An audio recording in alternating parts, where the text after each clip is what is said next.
Great to have you on the programme. First of all, what's your overview about the impact of COVID restrictions on churchgoers? Well, I guess churchgoers have suffered in all the same ways that everybody else has, an enormous amount over this last year. And the isolation that many have felt when churches were closed, people weren't able to meet. One of the key things I think that I've come across is the terrible accentuation of grief, where people have lost loved ones, whatever it's been due to. They haven't been able to have proper funerals. They haven't been able to grieve. They've lost all the normal supportive things around them. And that's been I think a real tragic thing. But, there's just been a huge swathe of problems: mental health, physical health, people not being able to get proper medical care, all of these things that everybody has experienced. But for those not able to be in church, who are Christians, for whom the worship of God is the most important aspect of their life, that has been a great deprivation. And that was one of the reasons really why some of us were involved in trying desperately hard to get the churches open and to allow Christian worship to occur again in Scotland. And any church, Reverend, worth its salt is a community. And if the church is closed, then you don't have access to that community. Absolutely. And of course, it wasn't just that church buildings were closed. It was made a criminal offence to meet with even one other person in a park to pray. This was the highest level of religious suppression there's been in this country for hundreds of years. So it was quite disproportionate to the threat, and actually very damaging, just adding all kinds of other damages on top of the problems of COVID itself. And for Christians, a big part of prayer can be to pray together. Indeed. In fact, every command in the New Testament to pray implies that prayer is together with others. It's a fundamental aspect of the Christian church. And so to gather to pray is what Christians do all around the world. And most Christians, I think it's probably true to say in the world today, gather together in defiance of their governments to pray, because most Christians are living under regimes where, or many Christians are living under regimes where they are suppressed. But that doesn't stop them gathering to pray or to worship. And of course, churches are a social resource as well, aren't they, Reverend? And if somebody possibly needs help, perhaps, there's an issue with, some logistical issue in their life. Again, the church is there to help. It could be all manner of things that churches do, not just of a spiritual nature, which is again unavailable if the church closes. That's absolutely right. I mean, there's an overflow of the blessings of the church to the community around about and to people who have associations with it. And well, you're a bit like the local MP, aren't you, in some ways? They come to you with every issue. Well, I guess there is that. And that's what the church wants to be doing, to be blessing the communities that they're in. And I mean, I think though it's important to say that the church has a vital community role, a vital social role, but its primary role is a spiritual one. And actually, in the middle of a national crisis, especially in a health crisis, a pandemic, in the past, the church has always had a vital role because, yes, we need to have people talking about health and safety, all of those things. But vastly more important than that is that there needs to be a message of hope and salvation, especially when you're facing death straight in the face. And, 15 months ago, the nation was faced with a very frightening picture of death. And it was Martin Luther, the great reformer, who said that and this was in the middle of the Black Death in the 16th century, that the church must be in the midst, teaching people how to live and also how to die. That is the unique role of the Christian church. It has a gospel message that is there to teach people how to live, worshiping God through Jesus Christ, and therefore how to die, how to face death with a steady eye. That was a message that the whole nation desperately needed to hear in the opening days of the pandemic a year ago, when people were very, very frightened, understandably. But sadly, the church was far too silent, or it was unheard, or the doors were closed. And therefore the nation, I think, was deprived of a very, very important spiritual medicine at a time when it desperately needed it. Reverend, I think personally it's a scandal that schools closed in the course of the pandemic. We've reflected on the impact on young people, their education, and also their mental and physical health as well. As a result of that, what does it say about the state's attitude to the church that they were so willing to see them closed?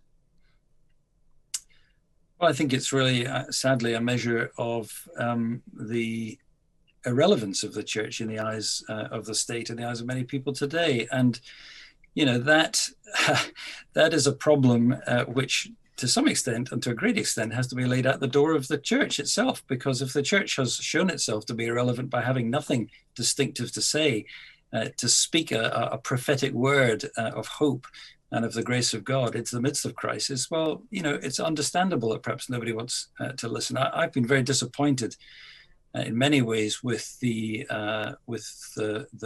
involvement of the church and the lack of leadership of the church leaders, national church leaders, at a time like this. And I think I was reading in the newspapers in the early days, secular commentators, atheist writers even, asking the question, where is the church in a time of crisis? Well, the church needs to be there, seen and heard, not cowering behind closed doors. And so, that's why some of us have tried hard to at least let people of the church and people of the nation know that there are some who think the church's message is vital. In fact, the most vital message.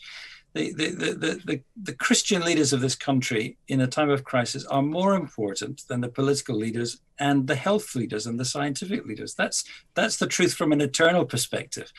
And the church looks at these things with an eternal perspective. Do you think that some of those church leaders just rolled over too swiftly to the kind of, mainstream COVID narrative? Is that, do you think, what happened, Reverend, that too many of the figures of leadership in the church were compliant with the government's message?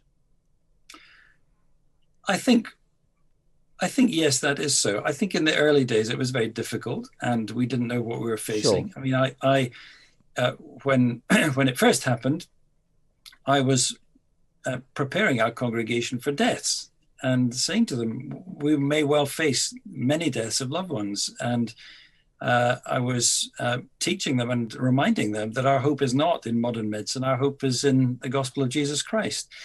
I think in the early days it was very difficult, but I do think we made a mistake in allowing ourselves as churches to be classed as inessential things like cinemas or bowling alleys. Yeah. I think we should have fought it, really. Should have stood up and said, no, we are churches and we have to stay open. I think we should have, yes. Yes, and I can completely understand why.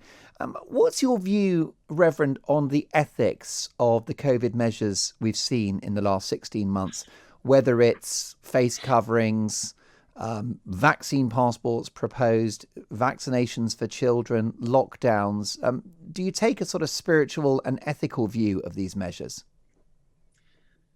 I do, and I find a lot of these measures very troubling indeed. Along with a number of other ministers, we wrote an open letter to the Prime Minister against vaccine passports because we felt that would be terribly divisive in society. We felt it was medically ridiculous anyway, given that there's no evidence that the vaccines necessarily stop you spreading the disease. And anyway, yes, if they protect you, then they protect the bearer, not the other. We felt it was very problematic. I think face masks. I was a medical doctor before I was in the ministry. I've read all the papers on face masks. There is no evidence whatsoever that face masks are any good. We've known that for 20 or 30 years. But behavioral scientists have wanted us to wear face masks for their purposes. And I'm afraid the purpose of scaring the population, the purpose of making the population compliant, the purpose of keeping them under the thumb is, I think, a very, very concerning and worrying thing. And I do fear that my biggest fear over this last year has not been for the COVID, the coronavirus. My biggest fear has been for the creeping totalitarianism that it has brought about. And I'm much more fearful of all the things that the government has now had an iron grip upon, which, well, it's very difficult, isn't it, once you've had these powers, to give them away again. And we've seen these things happen in history, not even in very distant history. And I do think we have to be concerned about that. I think it was Mussolini, wasn't it, whose followers first coined the phrase totalitarianism. And they said, it means everything within the state, nothing outside the state, and nothing against the state. In other words, nothing can be permitted to exist except society's ruling ideology. And I think we have seen in the COVID measures an ideology gripping the nation which has brooked no opposition. So early on, one of the things that worried me very greatly was the amount of censorship, the smearing, the shutting down of highly eminent scientists, Nobel Prize winners, people whose words to me were extraordinarily balanced, sensible, exerting good judgment, professors of evidence-based medicine, all sorts of people like this being shut out of the public eye, shut out of the media, and condemned as almost being evil. Well, I'm afraid that is a very, very worrying sign in society. It's a sign of a false religious ideology. It's almost a cult-like phenomenon. If you read about people who know and understand about cults, they will describe them in ways that mirror incredibly many of the things that the government and the scientists in charge have been promulgating against the population of our country over this last year. And so I do find that very, very concerning. And for that reason, I very, very much hope that we will get out of some of these restrictions very, very quickly indeed. Yes, you are a member of HEART, which is a group of scientists, medics and other experts concerned about the impacts of lockdown. In the short time we have left, Reverend, you participated in an online interview about the issue of childhood vaccinations, the idea of vaccinating the over 12s. What is your view on that from an ethical point of view? Well, I think there is no ethically justifiable reason, no morally justifiable reason for giving vaccines to children in this situation.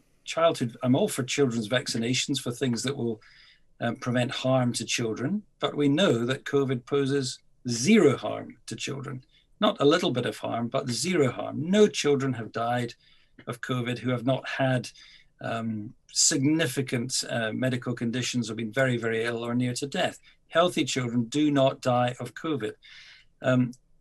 Vaccinations may be fairly safe in the short term for adults. We don't know for children. We've had a very, very short-term study on children. Long-term side effects are absolutely unknown. But we only have to look a few years back to find vaccines that were rushed out for children which caused very serious problems in the medium term and in the long term. So in order to vaccinate children, we have to believe that we're doing something good to them, not harming them, and that the risk of not vaccinating is far greater than the risk of vaccinating. So that's very, very obvious from an ethical and moral point of view. But even if the vaccines had zero risk for children, I think it's still very morally questionable to vaccinate children in order to apparently, hopefully benefit others, especially when those others are adults, and especially when those adults have got access to vaccine protections themselves, if that's what they want to have. It's just a principle of, in fact, it's something that came very clearly after the dreadful happenings in the Nazi Germany period, that after the Nuremberg trials, this was just understood internationally, that you do not treat one person in order to theoretically help another group of people. And I simply cannot understand why anybody would consider this. I'm very pleased that so far, at least, our Joint Committee on Vaccinations and Immunizations seem to be very cautious on this. Rightly so. This is one place where the precautionary principle is rightly applied, because we know we don't know enough to be able to do that safely. So I cannot in any way endorse vaccinating children at this stage until we know a lot more. What you have done is enforce the argument that voices of faith should be heard in any medical emergency, and it's quite a shame that churches closed for as long as they did, Reverend, but we salute you for the amazing